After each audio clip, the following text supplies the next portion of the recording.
الحمد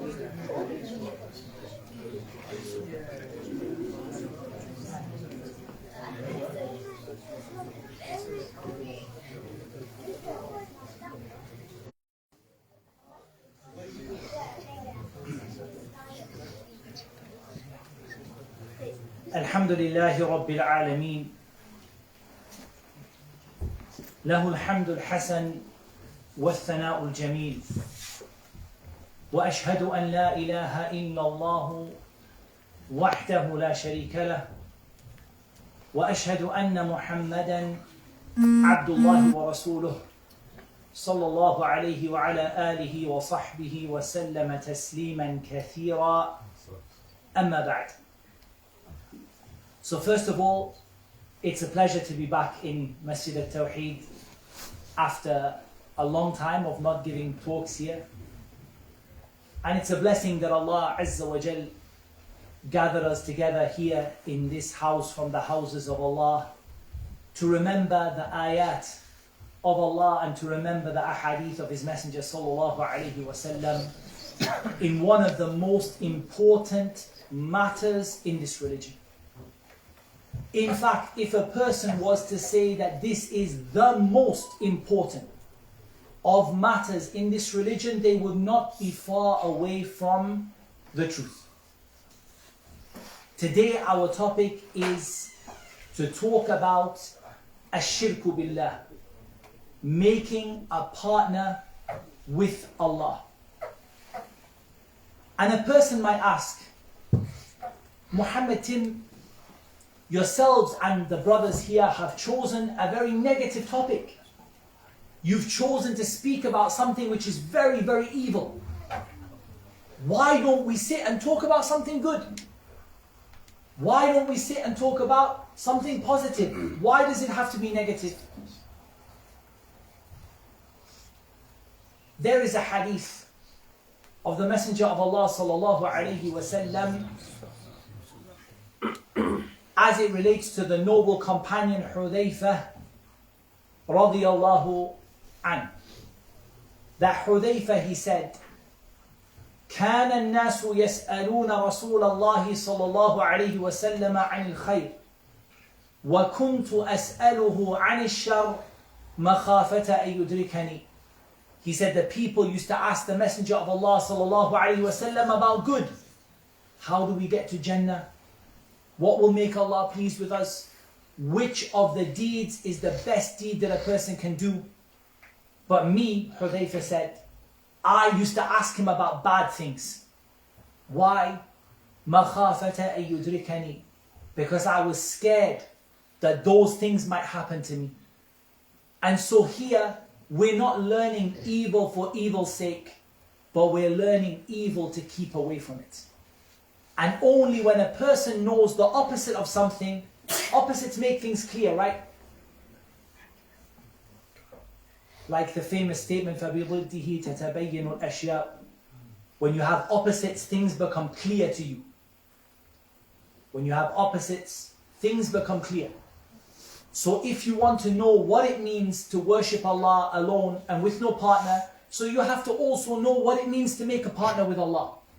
And so we can keep away from it. So our topic today is Shirk billah. We're going to start with the beginning, usually where people start, which is ta'rif shirk. What or how do we define shirk? So we know what we're talking about, because maybe I might say something and somebody understands one thing and somebody understands something else. So how can we give a definition? And normally what the scholars they start with at-ta'rif al-lughawi. What does it mean in Arabic? Because the Quran came in Arabic and the Sunnah came in Arabic. And so when we understand the Arabic meaning, it's easy for us to understand after that the Islamic meaning. They say the Arabic meaning it is أن يجعل واحدا شريكا للآخر. For someone to make someone else in partnership with them. It is said, أشرك بينهما إذا جعلهما اثنين. It is said they made shirk meaning they made them into two partners with each other. That's when they said, they used the word, they made them shuraka, meaning they made them into two partners with each other or more. And they also said, أشرك في أمره غيره إذا جعل ذلك الأمر لاثنين. They say he made shirk in this matter if he shared it with someone else. That's what they say in the Arabic language. Is that necessarily a bad thing? It's not a bad thing at all. I think quite a lot of people have businesses, they have partners in their business. I tell you what it is, we'll be partners in this, working together. You and me are going to share the responsibility. That's not the problem. The problem is when we come to the definition in Islam. Because Islam took the meaning in Arabic and made it specific to one specific thing. And I'm going to read you a definition and then I'm going to think about what might be right or wrong with it. And this is something I want you to learn. Definitions are not precise. Ta'rifat, definitions, are not exact and precise. They are approximate, always. They help you to understand. They call them, they are something which is taqribiyya. They give you the idea. So sometimes people give one and miss something out. So very famously, shirk in Islam, they say, صَرْفُ شَيْءٍ مِنَ الْعِبَادَةِ لِغَيْرِ اللَّهِ. You give some act of worship to other than Allah. So for example, let's all take an act of worship which we agree upon. Salah, we all agreed we prayed Salat al-Maghrib. We all agree that Maghrib is an act of worship. And we all prayed for Allah.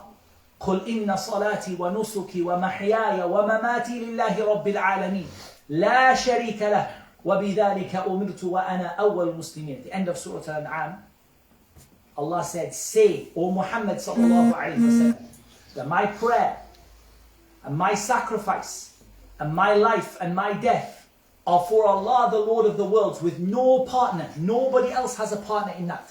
All my prayers are for Allah. All the times I sacrifice, Bismillah, Allahu Akbar, I sacrifice for Allah. My life and my death is for Allah, Lord of the worlds. He doesn't have any partner. So we all agree, if somebody prayed a prayer to other than Allah, doesn't matter who it is. It doesn't matter if they prayed to the sun. لا تسجدوا للشمس. Don't make sujood to the sun. ولا للقمر. And don't make sujood to the moon. It doesn't matter if they prayed to the stars. وَتَجْعَلُونَ رِزْقَكُمْ أَنَّكُمْ تُكَذِّبُونَ. The people who say that their things happen because of the stars and their future happens because of the stars. It didn't matter if the person prayed to a prophet or if a person prayed to an angel. It didn't matter if they prayed to someone alive or someone who is dead. If they offered a prayer to other than Allah, this is sarf. شَيْءٍ مِّنَ الْعِبَادَةِ لِغَيْرِ اللَّهِ. They took that was the worship which is only for Allah. وَمَا خَلَقْتُ الْجِنَّ وَالْإِنسَ إِلَّا لِيَعْبُدُونَ. I only created the jinn and the men to worship me, to worship Allah alone. They gave it to other than Allah. This is a very good definition and it is the most common type of shirk. But this definition is not jami' mani'. It doesn't bring all of the types of shirk and it doesn't carry everything in it. It's not perfect. Rather, what some of them said, أن يصرف لغير الله ما هو محض حق الله. And this is more comprehensive.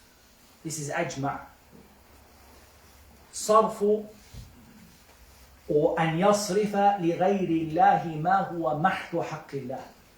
Taking something that is Allah's right alone and giving it to someone else. Taking something that is Allah's right alone. It's only for Allah. Anything which is only for Allah and giving it to someone else. So that includes al-ibadah, the acts of worship. It also includes Allah's names and attributes. And it also includes Allah's lordship. So if somebody gave something of Allah's actions which are only for Him to someone else, like for example, that Allah subhanahu wa ta'ala is Al-Khaliq, the creator, and nobody created the heavens and the earth except Allah. So if somebody said that someone created the heavens and the earth besides Allah, like some of the religions, they have Khaliqu al-Khair and Khaliqu al-Shar. They have the creator of good and the creator of evil. And some of the religions have that. They believe that good was created by Allah and evil was created by Shaitan. Ta'ala Allah amma yaquluna 'uluwan kabira. High is Allah above what they associate with Him. Rather, Allah created everything. Khaliqu kulli shay. Allah created everything. So if somebody said there was a creator besides Allah, then they would have made a partner with Allah, because they gave something that's only for Allah, they gave it to someone else. If someone took Allah's names, for example, they asked Quraysh, and Quraysh said, وَمَا الرَّحْمَنِ? What's Ar-Rahman? Some of them said, we only know Rahman al-Yamama. We only know the Rahman who is in al-Yamama, yani Musaylama al-Kadhab. That's the Rahman we know is Musaylama. We don't know any Rahman apart from that. So they took Allah's name Ar-Rahman and they gave it to someone else. This is also shirk. Or the person, they made dua to other than Allah. وَأَنَّ الْمَسَاجِدَ لِلَّهِ فَلَا تَدْعُوا مَعَ اللَّهِ أَحَدًا. The masajid, the mosques belong to Allah. Don't make dua to anyone besides Allah. And therefore, we can say that for everything that is Allah's right alone, there is a type of shirk. And for every type of tawheed, there is a type of shirk. Everything that is Allah's right alone, a person could give it to someone else. And if they gave it to someone else, whether it is Allah's actions, Allah's names, Allah's attributes, the worship of Allah, they gave it to someone else.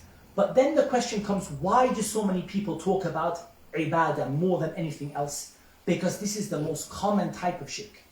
And actually shirk in Allah's lordship, believing in other creators and someone else who created the heavens and the earth, is very rare.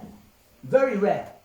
Even among other religions, it's very rare for them to give the issue of the creation of the heavens and the earth, or the issue of causing life and death. It's very rare they give it to other than Allah. That's why generally if you ask a Christian, did Isa alayhi salatu wasalam create the heavens and the earth? They will say, La wallah, He didn't create it. No, He didn't. Who created it? They will say Allah. I'm talking about Arabic speaking Christian. They will say Allah created it. Isa didn't create it. So the issue here is not just in creation and life and death and those things of lordship, but it's in worship that it's the most common. In other words, صَرْفُ شَيْءٍ مِنَ الْعِبَادَةِ لِغَيْرِ اللَّهِ. Giving something which is for worship to other than Allah subhanahu wa ta'ala. Our next topic. How did shirk appear? Where did it come from? In the hadith of Abi Umamah radiyallahu anhu, and the hadith is narrated by Ibn Hibban and Al-Hakim, and he said, Sahihun ala sharti Muslim. It is authentic on the same condition, the same standard as Imam Muslim would have. And Al-Dhahabi agreed with him. That a man said, Ya Rasulullah, Anabiyyun kana Adam. O Messenger of Allah, was Adam a prophet? The Prophet ﷺ said, Na'am mukallam. Yes, he was, and Allah spoke to him. And Allah spoke to him. He said, فَكَمْ كَانَ بَيْنَهُ وَبَيْنَ نُوحٍ. Because Nuh was the first messenger, right? The first one who was sent as a messenger with a message to a people who opposed him, who were against him, was Nuh alayhi salam. فَكَمْ كَانَ بَيْنَهُ وَبَيْنَ نُوحٍ. قَالَ عَشَرَةُ قُرُونٍ. There were 10 generations between him and Nuh. 10 generations the people were upon Tawheed. They worshipped Allah alone. They didn't worship the sun or the moon. They didn't worship prophets or statues. They didn't worship angels. They didn't worship the jinn. They didn't worship the stars. They didn't worship the graves. They didn't worship the trees. They worshipped Allah alone. 10 generations. And Allah Azza wa Jal revealed, وَقَالُوا لَا تَذَرُنَّ آلِهَتَكُمْ وَلَا تَذَرُنَّ وَدًّا وَلَا سُوَاعًا وَلَا يَغُوثَ وَيَعُوكَ وَنَسْرًا. Surah Nuh. They said, do not leave your gods, yani the people of Nuh. And don't leave Wad. And don't leave Suwa'. And don't leave Yaghuth. And don't leave Ya'uq. And don't leave Nasr. Who were these people? Abdullah ibn Abbas. He tells us about them, and I'm going to read the hadith is in Sahih al-Bukhari, but I'm just going to read a short kind of summary of the story rather than reading the whole hadith. The people were upon the oneness of Allah for 10 generations. What happened that they ended up with Wad and Su'a and Yaghuth and Ya'uq and Nasr, these 5 gods? How did these 5 gods appear? When the people were worshipping Allah, there were righteous men, and these 5 were righteous, good men who worshipped Allah, and they worshipped Allah very well. They were considered to be awliya, pious, close worshippers of Allah, people near to Allah. And when they died, people felt a loss. They felt very sad that these pious worshippers died, and maybe we will not live up to their expectations. And Shaitan came to them, and Shaitan said to them, why don't you make pictures of them? Why don't you make something to remember them by? If you make a picture of them, you'll remember them, and then you'll be close to them and you'll worship Allah. And so they made pictures, and later on statues, and later on the Shaitan came and said to their children and their grandchildren, your fathers used to worship these statues. And from here came Waddan, Suwa'an, Yaghuth wa Ya'uq wa Nasra. These 5 gods. Now the question is, first of all, what can we benefit from this? The first thing is, we can understand that the Shaitan works with this issue of tadarruj and taking them a step by step.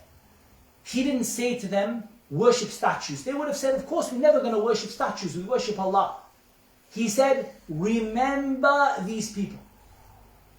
Just remember them. And when they remembered them, make statues. These pictures are not enough. Make something real, make something physical you can remember them with. And then finally, when the knowledge didn't get passed on, and from this we can benefit that Shirk came from a lack of knowledge.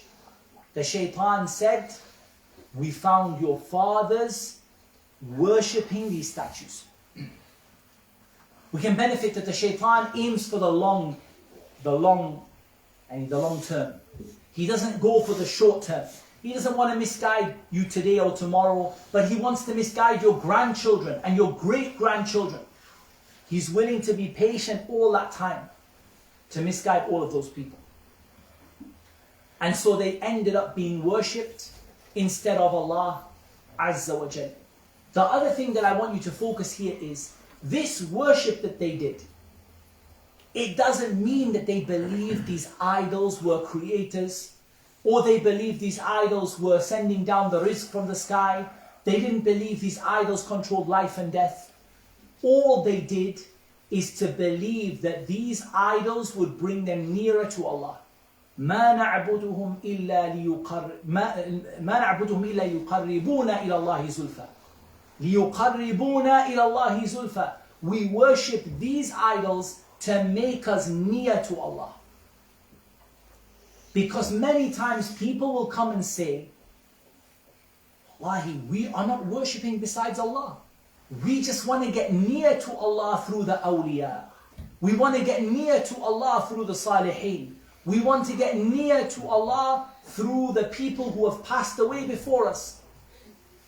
This is the same thing these people said. هؤلاء شفعاؤنا عند الله. These people are our intercessors with Allah. they're going to take our dua and bring it to Allah. That's all they believed about them. And Allah sent to them Nuh, and Allah destroyed them in the flood because of this. Not because they believed there was a creator besides Allah, but because they worshipped besides Allah something else. Believing that thing would bring them near to Allah. Even in other religions again, if you speak to a Christian about Isa alayhi salam, they don't think that Isa by himself controls Jannah and Jahannam and Al-Khalq and creation and everything. They believe that he will bring them near to Allah.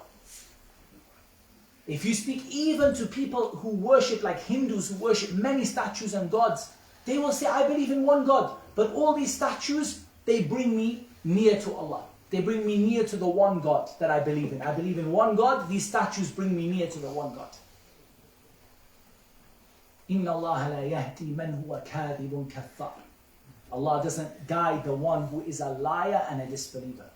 And Allah called them disbelievers because they got near to Allah by worshipping others. So bear that in mind as well. We now need to talk a little bit about the importance of this topic. The first thing we're going to mention is that shirk is the greatest sin and it prevents you from Jannah permanently. Allah Azza wa Jal said, إِنَّ اللَّهَ لَا يَغْفِرُ أَن يُشْرَكَ بِهِ وَيَغْفِرُ مَا دُونَ ذَلِكَ لِمَن يَشَاءُ وَمَن يُشْرِكْ بِاللَّهِ فَقَدِ افْتَرَى إِثْمًا عَظِيمًا. Twice in Surah An-Nisa, Allah said, Allah does not forgive you to make a partner with Him. Ibn Kathir, rahimahullah ta'ala, and others before him, they mentioned that this means not that you will never be forgiven, but if you don't repent before you die, you will not be forgiven. That's the meaning of the ayah. If you repent before you die, you'll be forgiven. What's the evidence? Many of the Sahaba before Islam were mushrikeen. Before Islam. And before they accepted Islam, they were worshipping idols and statues. Not all of them, but many of them. So this shows you that if you make tawbah, man taba taba Allahu alayhi. If you make tawbah in your life, Allah will forgive you. But if you die without making tawbah, then Allah will not forgive if you make a partner with Him. There is no chance, no opportunity.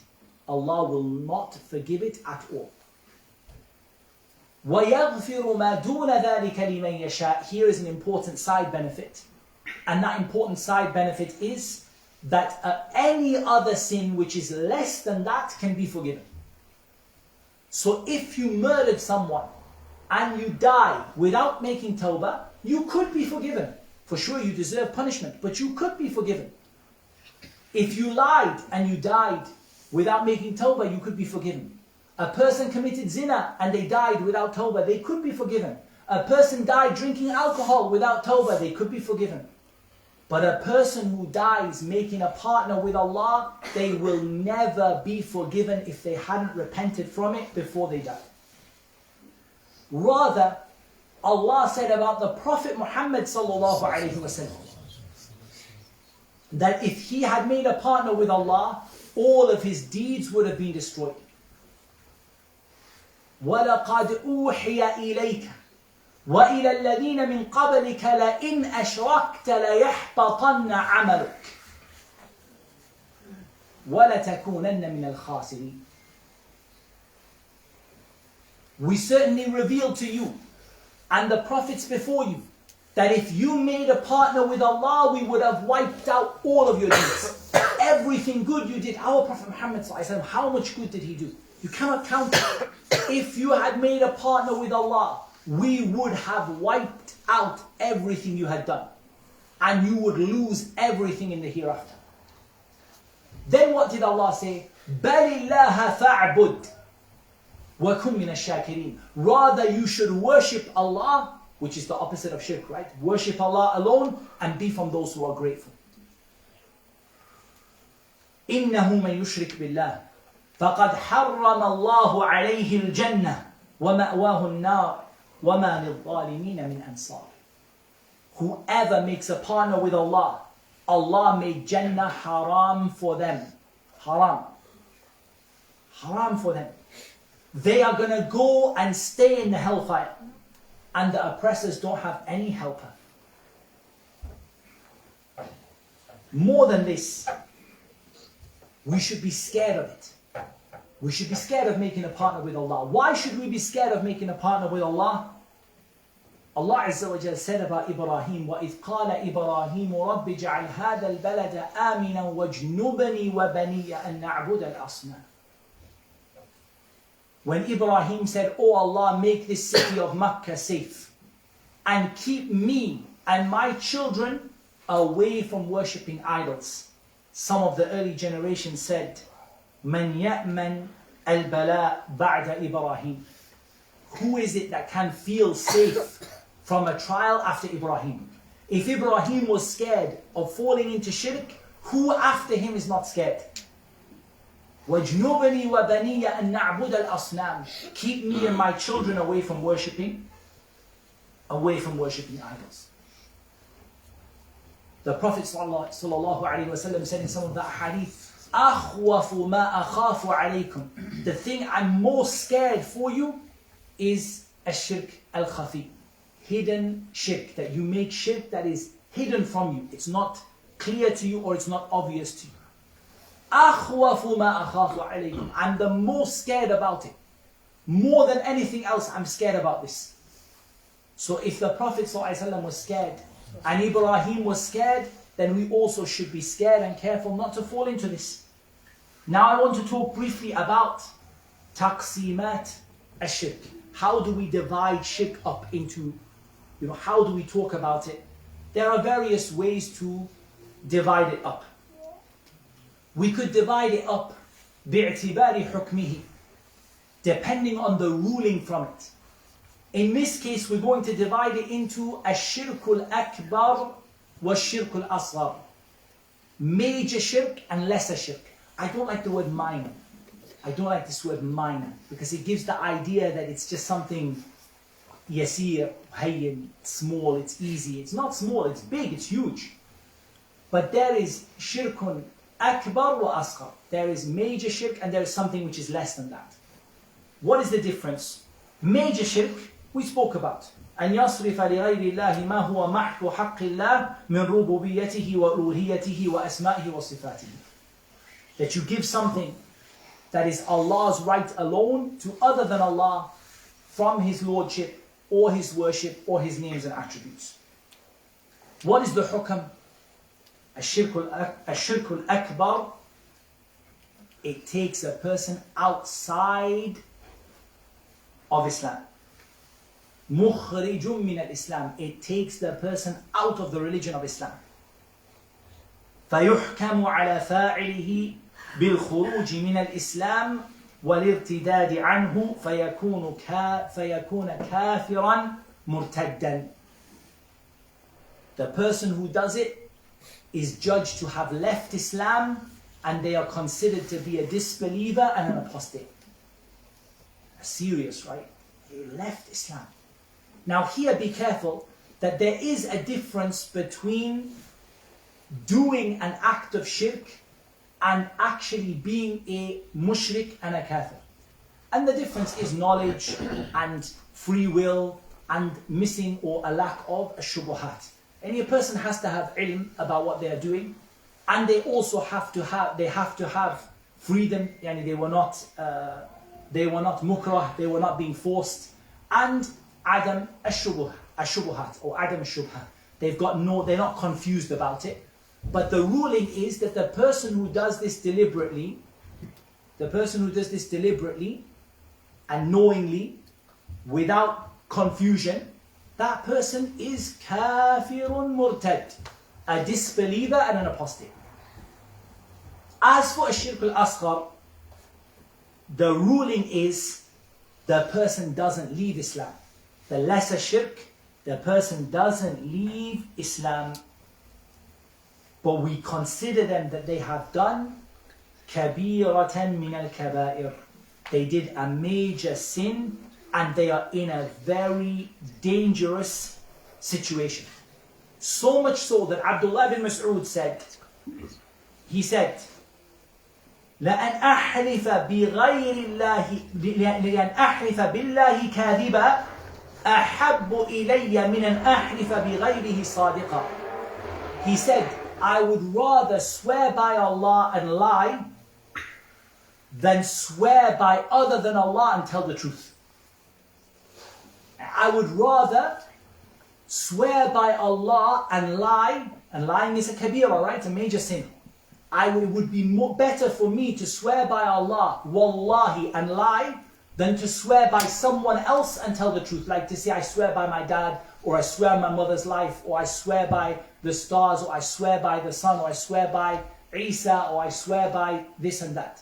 It would be better to swear by Allah and lie than to swear by other than Allah and tell the truth. So how do we define it? Next, I think it's Saturday, inshallah ta'ala, we're going to talk about it properly. But just for now, let's give a brief definition of Shirk al-Asghar. Shirk al-Asghar, it has two kind of definitions, and there are kind of two reasons why something is considered Shirk al-Asghar. ما كان وسيلة إلى الشرك الأكبر. If it leads you to major shirk. Yani it's something that leads a person to major shirk. It leads them to it. For example, let's just say that a person, they tie on their wrist, let's say a black cloth or a band, and you ask him, what is this? He said that I hope that this is gonna be a reason for Allah to cure me. He doesn't believe the band cures him, but he says, I believe that this is gonna protect me through Allah. Allah is gonna protect me through this. This is a wasila ila shirk al-akbar. And tomorrow he might say, this is the thing that cures me. He might believe, and if he says this cures me, he left Islam. But he might say, I believe this is the thing, and this is the cause. So it's a reason for a person to fall to shirk akbar. So that's one reason. Or أو ورد في النصوص أنه شرك ولم يصل إلى حد الكفر. Or it came in the texts that it's called shirk, but there's a proof that the person didn't leave Islam. For example, some of the Sahaba went through a phase. They used to say to the Prophet sallallahu alaihi wasallam, "Ma sha Allahu wa shi'ta." Whatever Allah wills and you will. They didn't mean to say that he is with Allah like that, but they were trying to respect him. So they said, if you will it and Allah wills it. He said, أَجَعَلْتَنِي لِلَّهِ نِدَّةً. Have you made me a God with Allah? قُلْ مَا شَاءَ اللَّهُ وَحْدَهُ. Say it is Allah's will alone. It's not my will. It's Allah's will alone. Many people, modern day people, make mistakes like this. We say, subhanAllah, for example, we say, if it was not for you, I wouldn't be here today. If it wasn't for you, I wouldn't have been able to get out of this situation. If someone says that to you, say, أَجَعَلْتَنِي لِلَّهِ نِدَّةً. Have you made me a partner with Allah? Say what? How should we say it? If it wasn't for Allah, then you. لَوْلَا اللَّهِ ثُمَّ أَنْتِ. لَوْلَا اللَّهِ ثُمَّ أَنْتِ. If it wasn't for Allah, then you. And Allah first, and Allah made you a cause. I wouldn't have been able to get out of this problem, or I wouldn't have known about Islam, or I wouldn't have been able to give this talk today. If it wasn't for Allah, then you. There's no problem with that. But when we say if it wasn't for you, or if it wasn't for Allah and you, then that person is making someone level with Allah. However, did the Prophet ﷺ say to those people, you left Islam, take Shahada again, your salah is invalid, your marriage is broken? He didn't. So now we have a text saying shirk, but we have a proof the person didn't leave Islam. Right? We have a text. أَجَعَلْتَنِي لِلَّهِ نِدَّةً. Did you make me a God with Allah? But he didn't tell them that your marriage is invalid and your prayer is invalid and you are kafir and you have left Islam. He didn't say that. So now we got a proof that this is shirkun asghar. It is shirk, but it doesn't take the person out of Islam. It doesn't take the person out of Islam.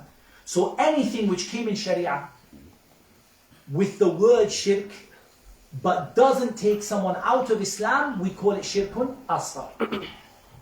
This is bi'tibari hukmihi. If we look at the ruling. Okay. What about if we divide shirk bi'tibari aqsam al-tawheed? Tawheed has parts, right? There are different types of tawheed. There is tawheed al-rububiyyah and tawheed al-uluhiyyah and tawheed al-asma' al-sifat. Or if you prefer, tawheed al-ma'rifati wal-ithbat wa tawheed al-qasdi wal-talab. Whichever you prefer. There is the oneness of Allah in His Lordship, in worshipping Him, and names and attributes.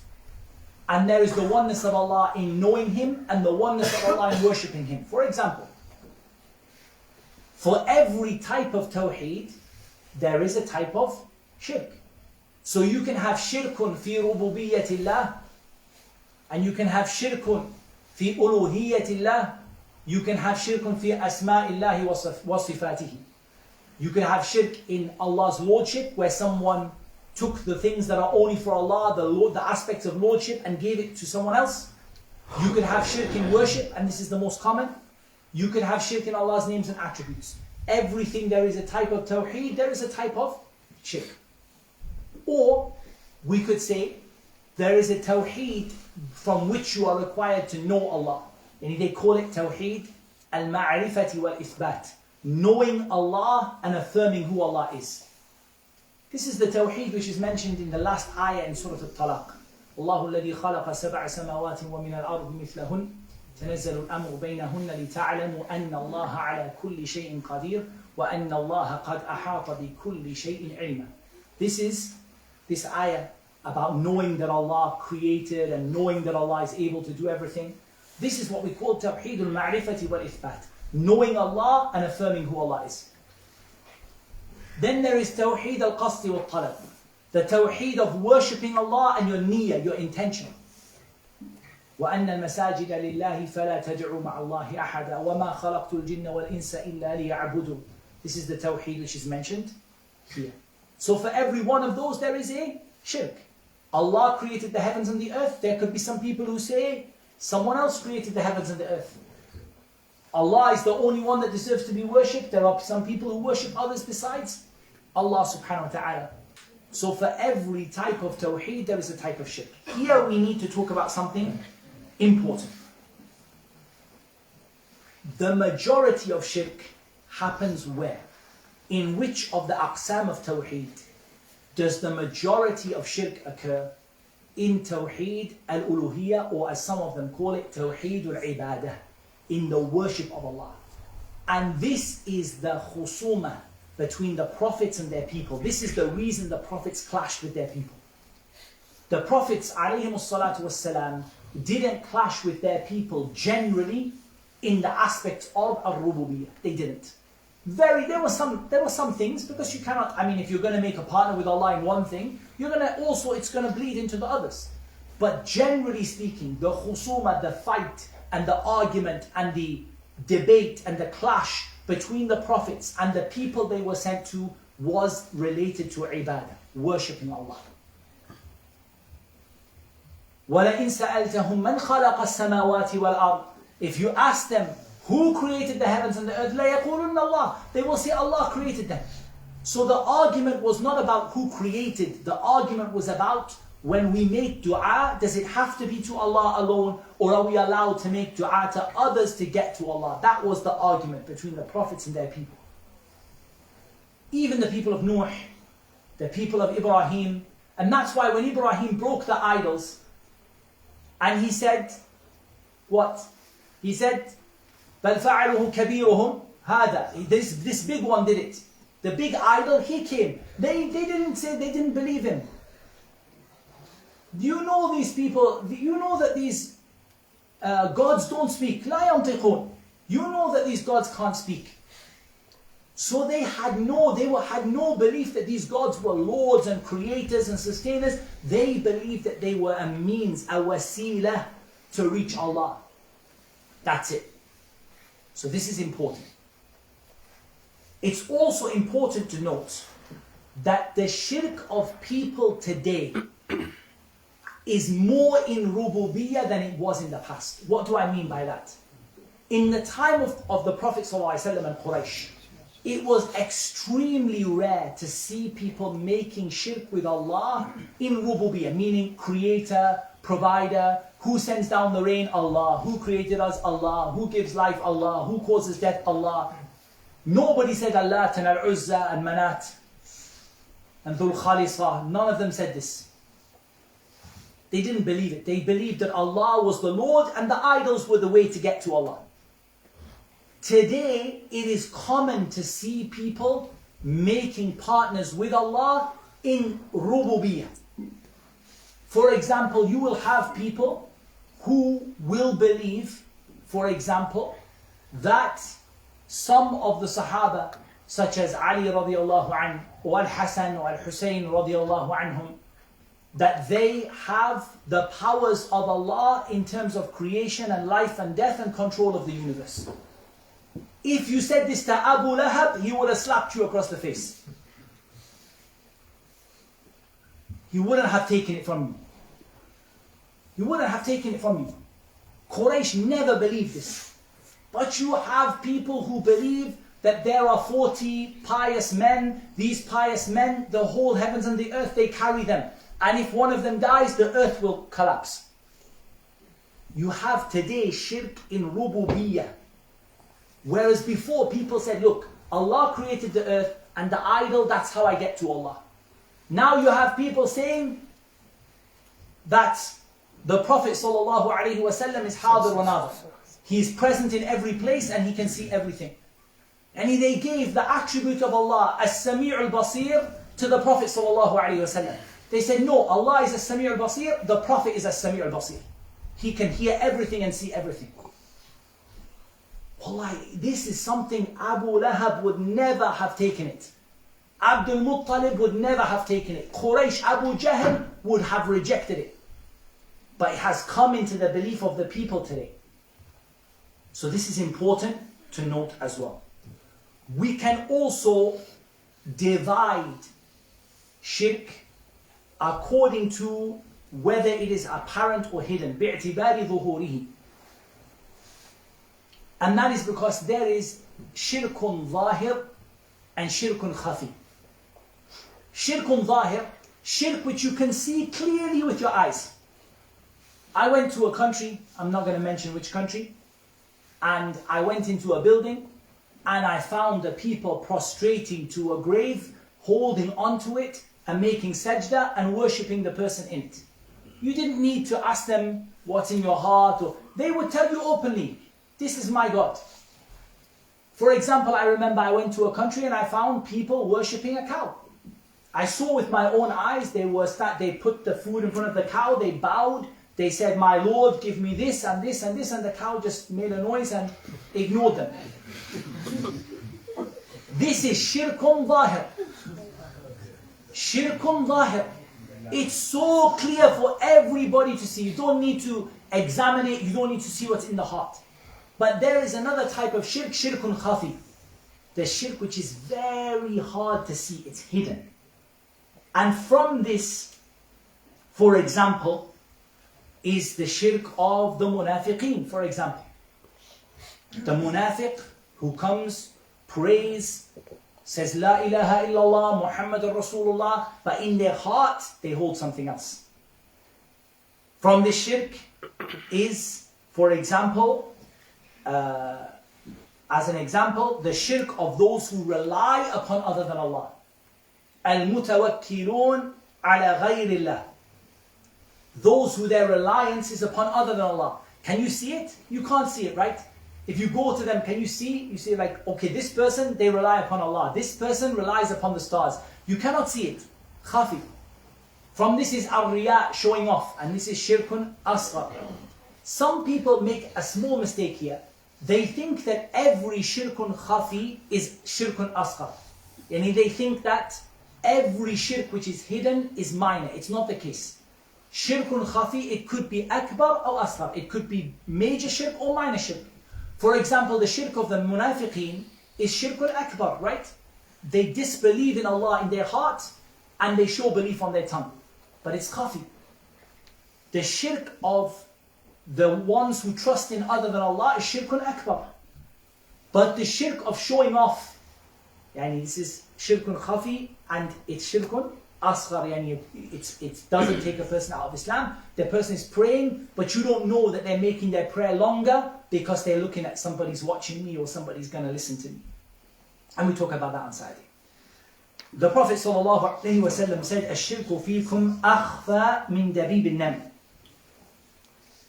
And the shirk among you is like it's more hidden. In some of the narrations, it's like كَنَمْلَةٍ سَوْدَاء عَلَى صَخْرَةٍ صَمَّاء فِي لَيْلَةٍ ظَلْمَاء. It's like a black ant on a dark, smooth rock in the middle of the night. Dark night, it's very, very hard to see. And the Prophet ﷺ said, وَسَأَدُلُّكَ عَلَى شَيْءٍ إِذَا فَعَلْتَهُ أَذْهَبَ عَنْكَ صِغَارَ الشِّرْكِ وَكِبَارَهُ. I'm going to tell you something, if you say it, small shirk and big shirk will go away from you. اللهم إني أعوذ بك أن أشرك بك وأنا أعلم وأستغفرك لما لا أعلم. O Allah, I seek your refuge from making a partner with you while I know, and I seek your forgiveness for what I don't know. This is a very important dua. We should make it regularly. We ask Allah, O Allah, I seek refuge with you. Save me from making a partner with you knowingly. And I ask your forgiveness if I make a partner with you and I don't know about it, and it was unknowing. Okay. Also, we can divide shirk. Still, we are dividing it. We can also divide it by where it happens. I don't know, maybe we can call it بِاعْتِبَارِ مَحَلِّ وُقُوعِهِ or something like that. Where does it take place? It can take place في الاعتقادات. It can take place في الأقوال, and it can take place في الأفعال. It can take place in a person's beliefs, or their statements, or their actions. So some types of shirk take place in a person's belief. Yani they didn't pray to anything, they didn't make dua to anything, they didn't say anything. It's what they believe. It's what they believe in their heart. Someone says, I believe, for example, I believe that the stars govern our destiny. They never prayed to the stars. They never made dua to the stars. They never said anything. But in their heart, they believe that the stars control the future. It can take place in pure what people say. People can make a statement of shirk. For example, those who say, Ya Ali al-Madad, or Ali, give me help. They call upon Ali ibn Abi Talib radiallahu anhu, and they say, Oh Ali, help me. Or Ali, save me. There are some funny stories about this, to be honest with you. I tell you one small story again. Just so you can see like how foolish people can get. To what extent of foolishness people can get. There is an authentic hadith regarding Ali ibn Abi Talib in a battle. And that Ali ibn Abi Talib was fighting against a disbeliever and he held back from him. He didn't hit him with his sword. He held his sword back. The authentic hadith mentions the reason was because the person said La ilaha illallah, or he thought that he said it. So he held back his sword.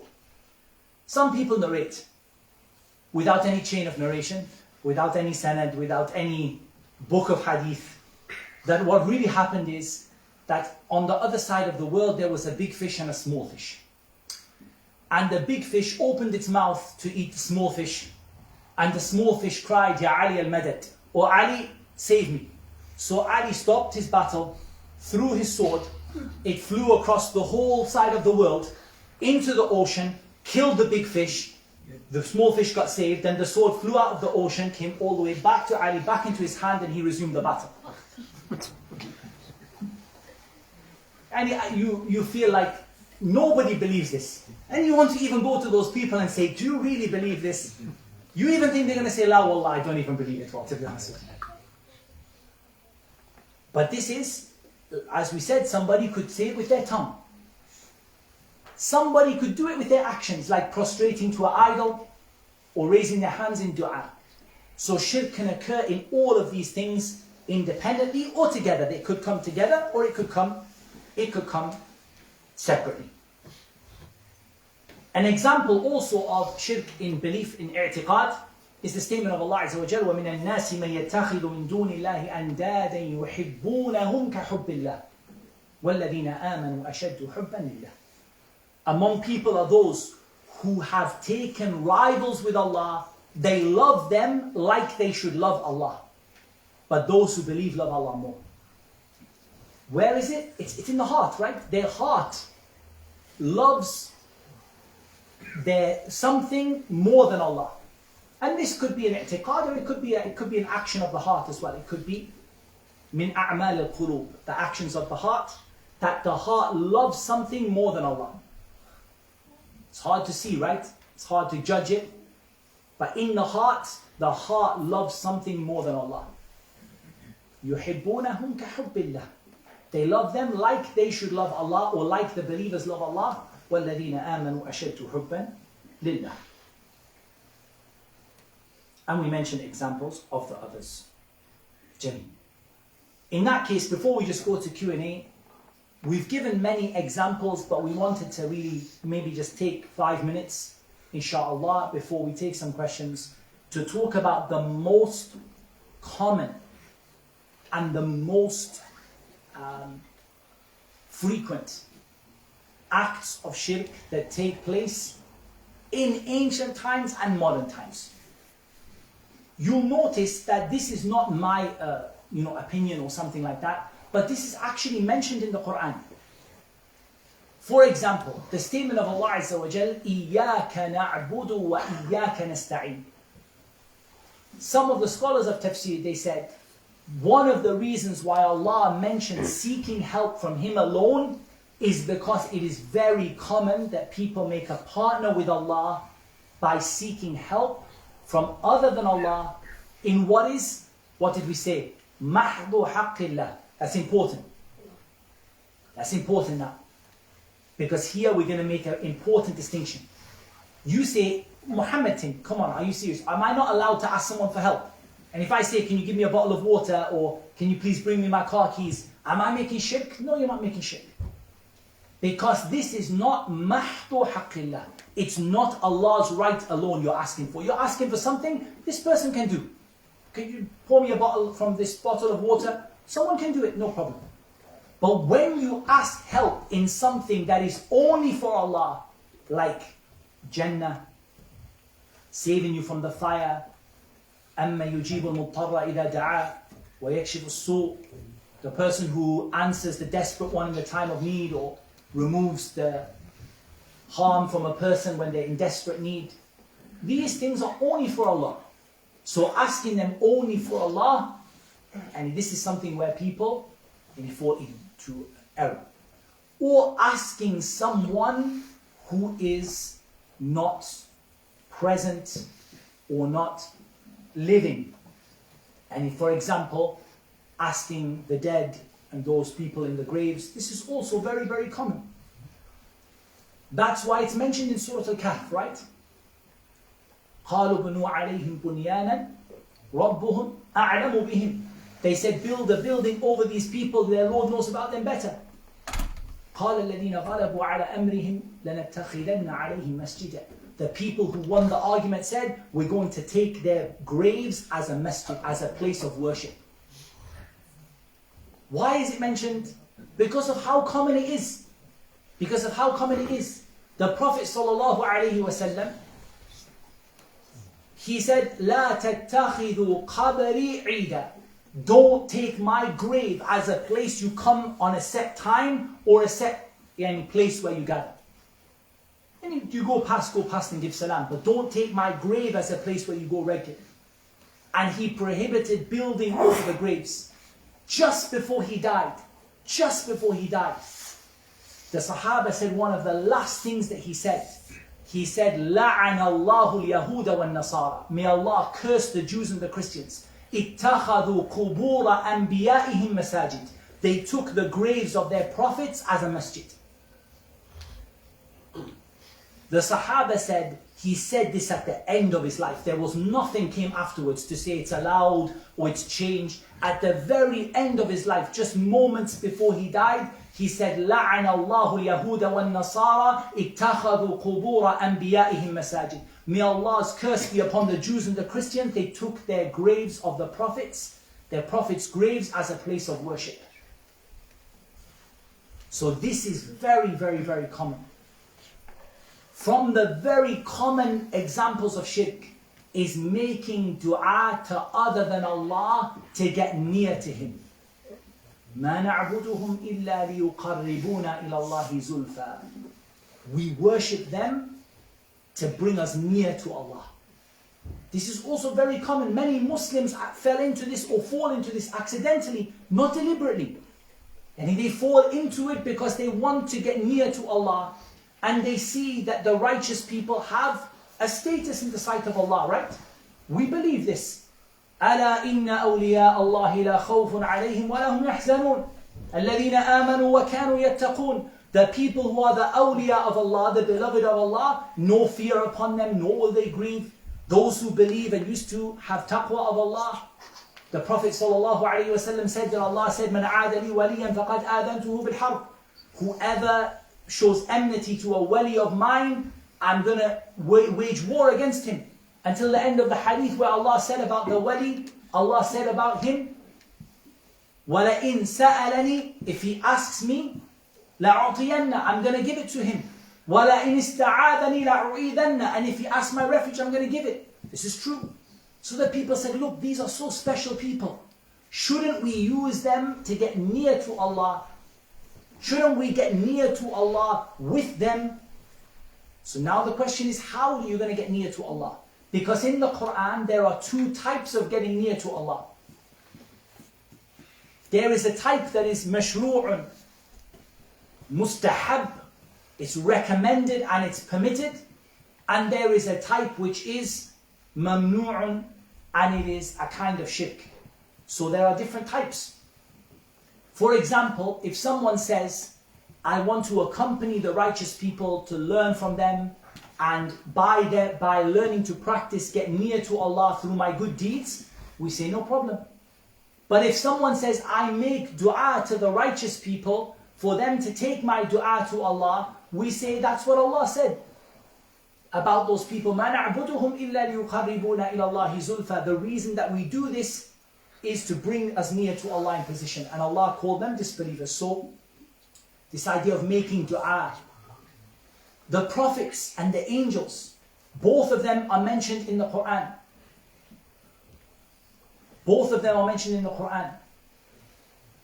وَلَا يَأْمُرَكُمْ أَن تَتَّخِذُوا الْمَلَائِكَةَ وَالنَّبِيِّينَ أَرْبَابًا أَيَأْمُرُكُمْ بِالْكُفْرِ بَعْدَ إِذْ أَنْتُمْ مُسْلِمُونَ.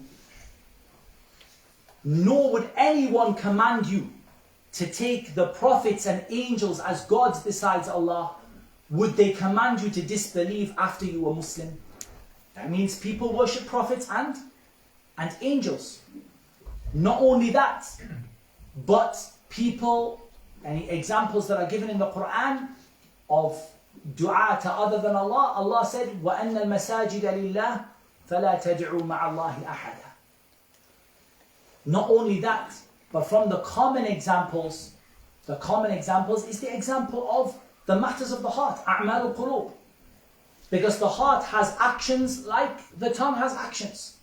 Like al-mahabba, love, and tawakkul, and al-raja, and al-khawf. Very common that these get given to other than Allah. So somebody has love for something else, but someone says, okay, Muhammad Tim, am I not allowed to love my mom? You're allowed to love your mom. Am I not allowed to love my wife? You're allowed to love your wife. Am I not allowed to love righteous people? You're allowed to love them. But you're not allowed to love them with the love that is mahdu haqqillah, that is only Allah's love, Allah's right. If you love them like you love Allah, this is shirk. And it's very common. Fear. Some people don't practice their religion out of fear. Say, pray to Allah. I say, I'm not going to pray to Allah because maybe somebody's going to look at me and they're going to think bad of me, and then maybe... And in their fear, they are scared of people. The fear... كَخَشْيَةِ اللَّهِ أَوْ أَشَدَّ خَشْيَةً. They're scared of the people like they should be scared of Allah, or more than they are scared of Allah. Ar-Raja, hope. Some people, when things go bad for them, they lose their hope in Allah, and their hope is completely upon somebody else. If this person doesn't help me, I will never be successful. Yeah, those actions of the heart, people make shirk with it. They do. They do. Very common today is the issue of horoscopes, this belief in the stars. And this in reality is one of two things. We're going to talk about it in Shirkun Akbar wa Asghar. In Shirkun Asghar, if a person believes that Allah is the one that controls it, but Allah made the stars like a sign of what He's going to do, this is Shirkun Asghar, right? The person didn't leave Islam, but it's from the worst of the major sins. They said, I believe Allah controls the heavens and the earth, but I believe that Allah made the stars as a sign of life and death. The stars don't come out and the sun doesn't eclipse for the death of anyone or the life of anyone. Like when the Prophet ﷺ, when his son Ibrahim died, there was an eclipse. And the people said that eclipse, it happened because of the death of Ibrahim. And the Prophet ﷺ became angry with them. He said, the sun and the moon are two signs. Ayatani min ayatillah. They don't eclipse for the birth of anyone or the death of anyone. But the person believes Allah is control. Allah is the one in control, but just Allah made a sign in the stars. This is Shirk al-Asghar. But many people today actually believe the stars control your life. They read the horoscopes. If you're a Gemini today, this is going to happen to you. And if you're Pisces, then tomorrow you're going to have bad luck. And if you're whatever the other ones are, I don't know many other ones, but if you're the Scorpion one, then this is going to happen to you. And if you are born in this year, then this is goodness is going to come, and you'll get rich because of this star, or poor because of this star. And that's what Allah Azza wa Jalla said, وَتَجْعَلُونَ رِزْقَكُمْ أَنَّكُمْ تُكَذِّبُونَ. You disbelieve in Allah, believing that your rizq comes from the stars. And that's why the Prophet ﷺ said to some of the Sahaba that Allah said today it rained. The rain came down. And he said, Allah said, some of my servants woke up, believers in me and disbelievers in the stars. And others woke up, disbelievers in me, believers in the stars. Whoever said that it rained because of this star or this star is a disbeliever in me and a believer in the stars. Kafirun bi mu'minun bil kawakib. And whoever says, Mutirna bi fadlillahi wa rahmatih, the rain came by Allah's grace and His mercy, fahuwa mu'minun bi kafirun bil kawakib. He's a believer in me and he doesn't believe in the stars. Aw kama qala sallallahu alayhi wa sallam.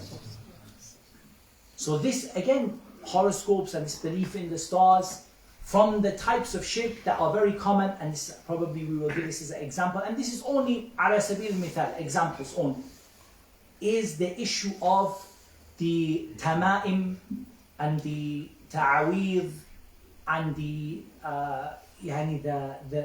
charms and bracelets and necklaces that people wear to repel evil. And again, this is divided into Shirkun Akbar wa Asghar. What do we mean by that? If somebody wears a bracelet or wears a string or ties a black cloth or puts the chili on the doorstep or the nails in the corner of the room or any of these other things, and they believe that Allah is the one who will protect them through this, this is Shirkun Asghar. They don't leave Islam, but they did a major sin.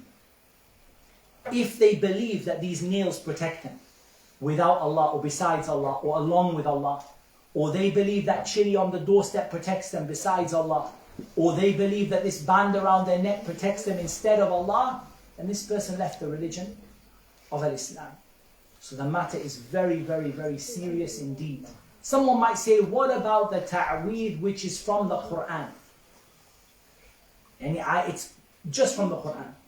So we say about this two things. The first thing is, Abdullah bin Mas'ud, radiyallahu anhu, wa ashabuhu, and his companions, they used to consider the ta'weed to be haram min al-Qur'ani wa min ghayr al-Qur'an.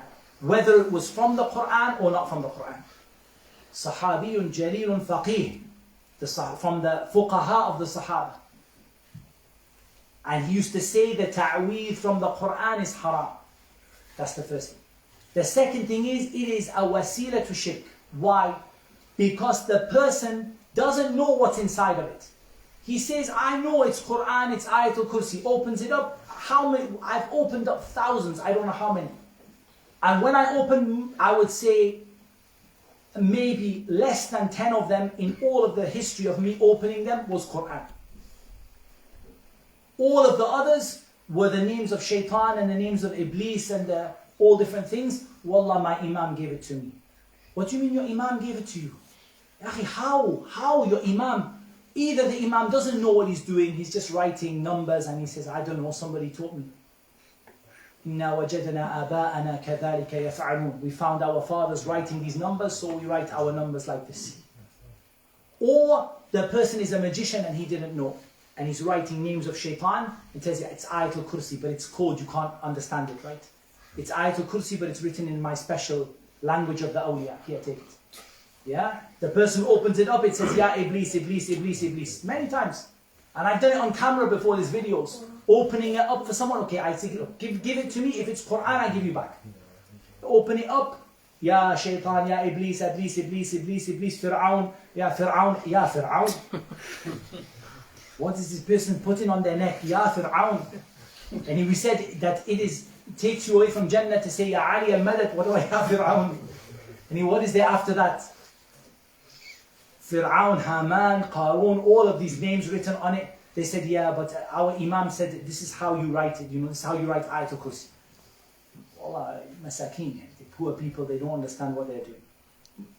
So be very careful about it. My advice is you don't take any kind of ta'weed, la min al-Quran wa la min ghayr al-Quran. Not from the Quran or from other than the Quran. But if you believe it's from the Quran, I sincerely advise you open it up and you look at it. If it is pure Quran, clearly written and like in clear Arabic writing that you can read, it's haram, but alhamdulillah, you saved yourself from the worst. But if you open it up and it's numbers and symbols and so I've opened up a ta'weed that someone believed it was Quran with a picture of a naked person drawn on side of it. And Allah's name written on top. And the person said, wow, I didn't know, Wallah, this person gave it to me, said to me it's Quran. Like it's very, very common. You see numbers, letters, symbols, crosses, pentagons, all these different pentagrams, names written inside, all kinds of swirls and squiggles. If it's written like you can't read it, like it looks like a child did it, nobody writes Quran like that. But be careful about this issue, that it is either shirk or a means to shirk, depending on what the person is doing. Wallahi, I would have loved to have shared any more and more, inshallah, but I thought at least we got a good grounding on the issue. And by questions, we will be able to, inshallah, and understand the topic better, bi'idhnillahi al-aziz. So inshallah, we'd like to take questions from the brothers. We can take it just from the floor. But from the sisters, what do we have as where our organizers, they will make a plan for us. You have it, yeah, from the sisters. Tamam. Tfaddal akhi al-karim. I think, and also that from actually you posted, I think that was a very important question for me, that actually, why I brought the kids. Because I know that we have kids' story when we are talking about gods in some other ways other than gods. Now we have movies which talk about that. Is that considered just fantasy that we're speaking about? We read stories which has fantasies like that. Is that just considered fantasies we can read or watch?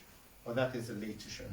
Excellent, it's a beautiful question. So I'm going to repeat the question just for everyone's benefit, especially the sisters who might not be able to hear.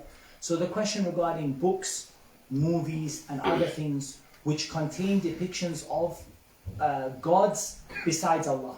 So there is no doubt at all that this is either shirkun akbar or it's a wasila to it, it's a means to it, right?